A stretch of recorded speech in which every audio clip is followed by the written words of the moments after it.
Takže čaute ľudia, pri novom videu dneska si ideme urobiť reakciu na Michael Fightman.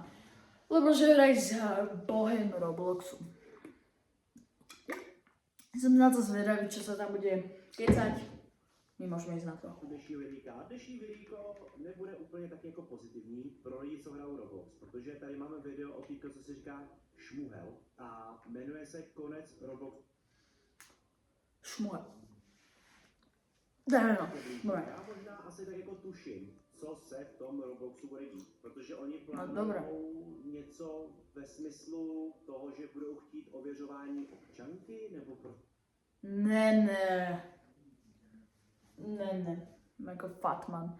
Jinak toto je telka, je to, já mám jako keby taký, no prostě vidím na tom. Nic takového. No každopádně by se na to mrknou. Roblox, jak ho známe, končí. Zničili nám chat. Klasické obličeje jsou pryč. Přidali na platformu Make-up. Nutí nás ověřovat věk. Ale ten make-up je hrozný.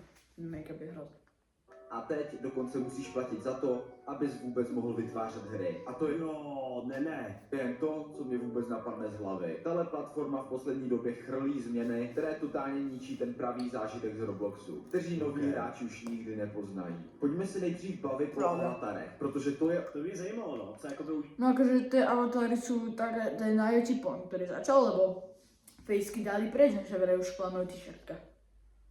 Vieš, to je cool, lebo niekto nemá akože Robloxové tričko, proste vieš, ako treba tu accessory alebo niečo, a on si dá tam t-shirt a vyzerá to cool a vieš, odstraňuje mu to a zase udělá bacon. S těma avatarama, protože vím, že tam bylo spoustu jako věcí, co si mohl koupit a byly mega rare a pak časem jako získali na hodnotě, tak jsem zvědavý, co tady jakože bude. Treba z Valkyrie alebo Headless Horseman, lebo Headless Horseman ho vymazali. Průšvih. Kdysi byl Roblox vnímaný prostě jako taková Lego hra. Všichni měli ten klasický kostičkový vzhled a nikdo to nepřeháněl. Dneska vidím tohle a to. Presne, nejaké Big Monkey. Neviem. To je, bro. Jako jo, kámo, no, tam už jako můžeš dávat normálně importovat jako všechno, už tam nejseš jako postavička z Robloxu, už tam jsi prostě vole jako tady, kámo, Kappa. Bro, však reálně, jedna ku jedný Kappa. A aby toho nebylo málo, které dobré obličeje museli pryč. To si pro boha myslel, že to je v Robloxu dobrý nápad. Dejte výboje. Z komunity o to nikdo nežádal. Doslova nikdo. Hangman to jak mám pocit, že urobil. David Bazooka, ten nič neurobil, mám pocit, že to iba tie fejsky a make-up, čo sere veľa ľudí.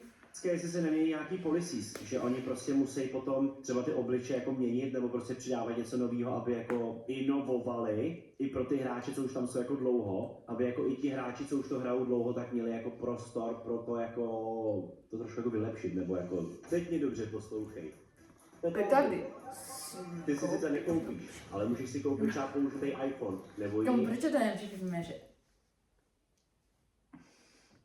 Příslušenství na jakolevně.cz se slovým kódem MurderFitman600. Tak nabíhej 600 korun sleva, brácho. Mít něco nového, že jo? Obličeje byly perfektní tak, jak byly. Vezměme si například tenhle face. Všimněte si, jak byl super podobnej takovej. Super, dokud ho Roblox nezměnil. Jo? Ale já nevím, borci, jak to vnímáte vy. Z tohto Golda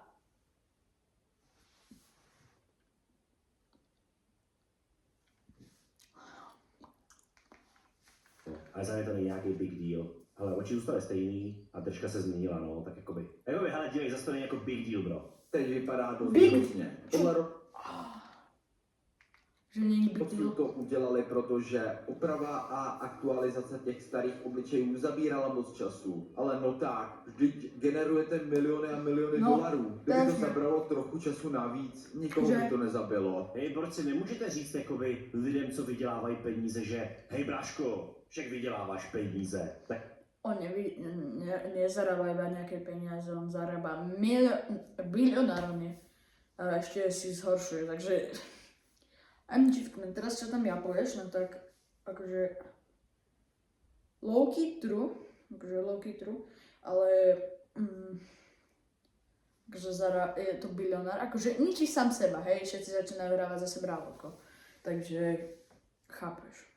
Můžeš utratit trošku víc peněz, ne? To je jedno. Kámo, Inak Steo merch ramenu da vylečit na paměť. Reálně ušetří měsíčně několik milionů dolarů tím, že změní face, tak kamo reálně to jako pochopíš podle mě, to jako pochopíš, když už jako budeš vydělávat peníze a budeš mít firmu a budeš mít nějaký obrat a budeš jako vydělávat a budeš mít nějaký náklady, tak jako pochopíš, že nemůžeš jen tak někomu, kdo podniká říct, ale bráško, že vyděláváš hodně, no tak utratíš trošku víc, ne? Jakoby to není vůbec jako kláč, chápeš? To jako nedává smysl. Zvlášť při těch vašich výdělků. Dále, jako to prostě nemůžeš někomu říct, že by měl utrácet víc, protože vydělává hodně. Tu máme Roblox pravda. Make-up.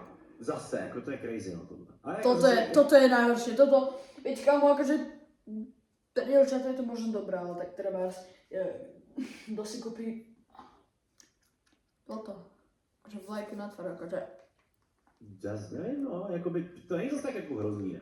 Nikdo se o to neprosil. to je hrozné. Jasně. Ale zase takovou věc navíc, kterou vydělají peníze, bro. Ne, možná to byla nějaká malá Hej, to stojí 30 robuxov, z toho nezarobíš ani cent. bublina lidí, co to chtěla. 30 ale robuxov je jako tak celek 19 to bylo centov. úplně zbytečný. A co je na tom ještě horší? Možnost si ten obličej pronajmout. Proč to vůbec existuje? Jako pronájem těch faceů je crazy, ale tak proč to existuje? Jako jednoduchá odpověď. Peníze, bro. Jakoby tam není nic víc jako zatím, proč tam tyhle věci přidávají. Jsou to prachy. Ruku na srdce, borci. Kdyby vám někdo řekl, že prostě můžete vydělávat víc a zabere vám to jenom jednu věc navíc, tak to reálně udělá každý. Jako reálně. Kdyby si měl hru a v té hře bys měl nějaký prvky a někdo by přišel a řekl by, hele, dám ti tady, máš tady hru a přijde do této hry, tenhle ten face, je to můj face a dám ti za to, nevím, třeba 20 000. Nikdo se o to neprosil, ty jsi to přidal, protože jsi dostal 20 000. V Robloxu se o to nikdo neprosil, ale přidali to, protože to najde specifickou skupinu lidí, která si to prostě... To je strašná pravda, reálne akože strašná pravda, lebo vieš, urob mňa v Robloxe, urob tam moje vlasy, vieš, a zaplatíš mu 500 € za to a urobí ti to. koupí a oni tím vydělají peníze, aby ta hra mohla fungovat. Sajovský Intense Glaze opachová maska s efektom Reklamy zasroté. Tak by the way, jak za to dostanem ban, tak robíš tu reklamu sám youtuber. Roblox katalog, kde si věci můžeš vyzkoušet zdarma. A když se ti to nelíbí, tak si to prostě sundáš. Taky tě nikdo nenutí, jako reálně bylo, taky tě nikdo nenutí si kupovat ty faces za Robuxy. Jako chápeš, jako to není o tom, že k tomu, aby si zahrál Roblox, si musíš koupit nebo pronajmout face. Věc, která už je tu sice díl, je možnost hráčů vytvářet vlastní limitky a itemy. Tohle má svou světlou i stěnou stránku. Sice to přineslo do Robloxu obrovskou kreativitu, ale ne všechna ta kreativita byla Ubisoft Far Hard. dobrá.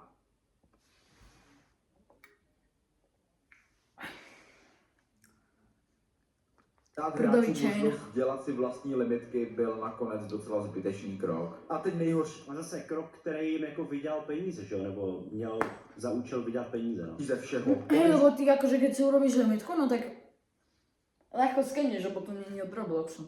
Vieš tá limitka? Ověřování věku a četování. Nechápejte mě špatně. Jo, to je to ověřování věku, no. A to je zase kvůli té kauze, že? Bezpečnost na platformě je extrémně důležitá. Kauza To je velká. chci vyjasnit hned na začátek. Ale to, že musíte ověřit svůj Let's check your age so you can use chat. věk, abyste si vůbec mohli psát, to je Za mě, já nevím, borci. Za mě já úplně nevím, jestli tohle je špatně nebo dobře, protože v podstatě jako to může ochránit spoustu jako dětí na té platformě, který se jdou jenom zahrát a může jim tam napsat někdo, kdo nemá úplně jako dobrý úmysl. Děti nejsou úplně vždy nejrozumnější a v pozici. Strašná pravda, lebo deti hrajú tie Brainrottery a Brookhaven. A Brookhaven, tieto mesta Live Together, to je ten ako keby ten najväčší part, ktorý akože je záporný na tom Robloxe, lebo dá veľa predátorov, uchylov, Jeffrey Epstein. No proste sú tu tam strašní predátori, ktorí akože robia strašne akože zle malým deťom. Proste v Kalifornii bol minulý rok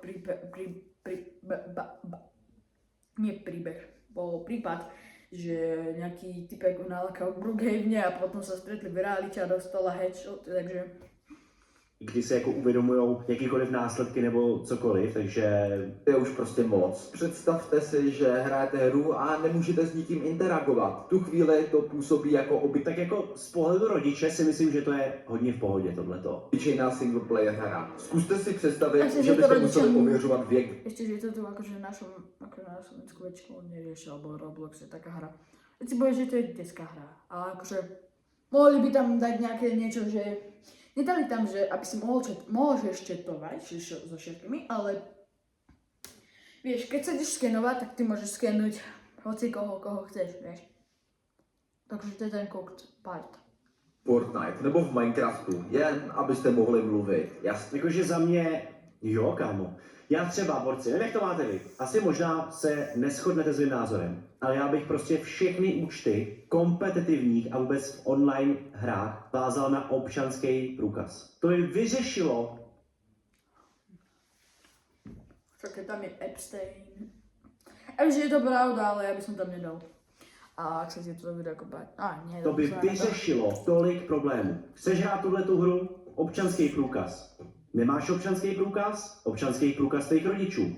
Dostaneš ban? Už si nikdy nezahraješ, protože nebudeš mít další občanský průkaz. Prokázání totožnosti by za mě bylo to nejlepší, co by se mohlo stát v rámci gamingu, omezení cheatingu, omezení griefingu, omezení rasismu, omezení šikanování, omezení vlastně čehokoliv, co se děje.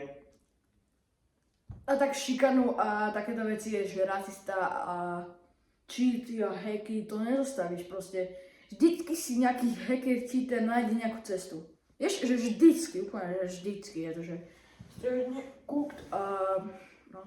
V rámci porušování pravidel v online světě. Ať se vám to líbí nebo ne, já jsem za, aby prostě dali online hry pod občanský průkaz nebo pod nějaký od rodičů, něco prostě. Jasně, chránit děti online je priorita, ale polovina té zodpovědnosti musí ležet na rodičích. Ne, Jo, jasně, ale řekněme si tak. Tohle je dobrý point, že polovina tohohle by mělo být na rodičích, ale point na druhou stranu, ruku na srdce, borci. Když se jako doma, kámo, reálně řekneš, mámo, jdu na počítač, tak se jako rodiče moc často jako nezajímají o to, co děláš na kompu. A vím to i já tenkrát, jako když mi bylo, nevím, vole, 13, 14, 15, tak jsem byl na kompu a máma vůbec nevěděla, co dělám na počítači, vůbec nevěděla. A většina rodičů dá dětem do ruky tablet a nevědí o nich, co se děje, takže chápeš. Jakmile se ověříte, hodí vás to do věkové skupiny a nesmíte mluvit s nikým mimo ní.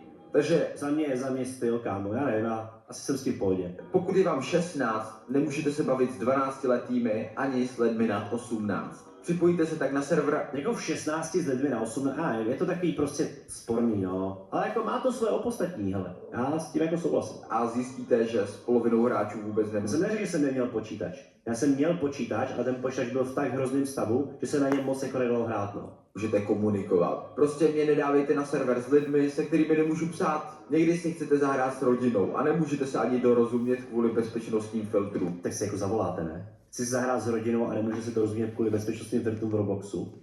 Kámo, toto si ľudia nevšimli, hej. Treba, ja som hral už s bratrancom, ktorý má už 17 rokov. On mohol četovať aj so mnou a ja mám 11 rokov. No a proste ono tam je to, že ľudia si nevšimli tú vec, že on sa dá četovať hocikým. Hej. Discord, ne, bro. To si zavolejte, kámo, na Skype. A babka bude mať Discord, hej. Babka. No. Mysleli jsme si, že po tom starém hashtag systému, kde se všechno cenzurovalo na křížky, už to horší být nemůže. Roblox nám ale ukázal opak a udělal to ještě dvakrát horší. Tohle naprosto zničilo streamování. Dřív bylo super zapnout stream a zahrát si se svými fanoušky, ale to, To si můžeš zahrát jako furt, jenom s nimi nemůžeš v té hře komunikovat, ne? že s nimi Môžeš, stále môžeš. Chápeš? A keď nemôžeš, že by to pridali, že nemôžeš, no tak ti napíše na čiste, akože Kerrycraftovi nenapíše, že vieš, akože Kerrycraft má 56-7 rokov. Niečo. nemůžete mluvit, protože nemáte stejný věk, ten zážitek úplně zabíjí. Jasně, můžu vám pořád psat do chatu na YouTube, ale jakmile jsou s vámi ve hře, neřeknou vám ani slovo. Většina YouTube Stejně většina lidí ani jako nemluví ve hře. Pozráte ešte psa inak? A kamo tento Mutterland, MG Bitman, A veď aj ty četuješ s fanoušikmi, reálně. Takže co si bude? YouTuberů a streamerů na Robloxu má spoustu mladších fanoušků. Dělá to klidně 80% jejich publika. A teď tyhle děti nemůžou na platformě svému oblíbenému tvůrci říct ani ahoj. No, anebo třeba někdo ty špinavej, no, jakoby, chápeš, to má vždycky jako dvě stránky, když to není vždycky jenom jedna stránka, bro, jakože nemůžeš to říct vždycky jako jenom, teď vám jako chápeš, nevím, za mě to dává smysl prostě, no. Ale mě už třeba je jenom o tom, že mezi sebou na sebe ty děcka nemůžou být toxický. Poslední věc je nový Roblox Plus. Tohle je update, který je spíš pozitivní, ale jen pro členy Roblox Plus. Pokud totiž nevíte, abyste mohli vytvořit app, No dobré, pre part 2 dajte like a čus. A prosím vás, preposielajte to, aby to videl z tej 12, lebo chcem, aby na to reagoval.